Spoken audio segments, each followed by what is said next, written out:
এমন জিনিস দেখে মনে হচ্ছে আনন্দের চোটে মরেই যাব। কুইনকে আনার পর থেকে ওকে নিয়ে ব্যস্ত হয়ে পড়ায় ছাদ বাগানে তেমন আশাই হচ্ছিল না, যার ফলস্বরূপ আজ এসে দেখছি প্রতিটা পদ্ম গাছ যেমন নষ্ট হতে বসেছে, তেমনি প্রতিটা টবে প্রচুর আগাছা জন্মেছে। যা হবার হয়ে গেছে ভাই, আবার আমাকে ছাদ বাগানের সময় দিতে হবে। এই ভেবে ছাদ বাগানটা ঝাড় দেওয়া শুরু করলাম।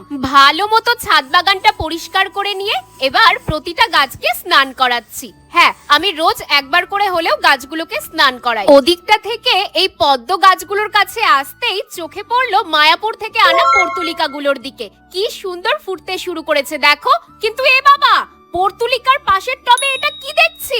রঙ্গন ফুল, তাও আবার হলুদ রঙের। সেই কবে একটা রঙ্গনের চারা কিনে এনে বসিয়েছিলাম, আর আজ তাতে প্রথম ফুল ফুটেছে, তাও আবার হলদে রঙের। আনন্দ তো হবারই কথা, বলো।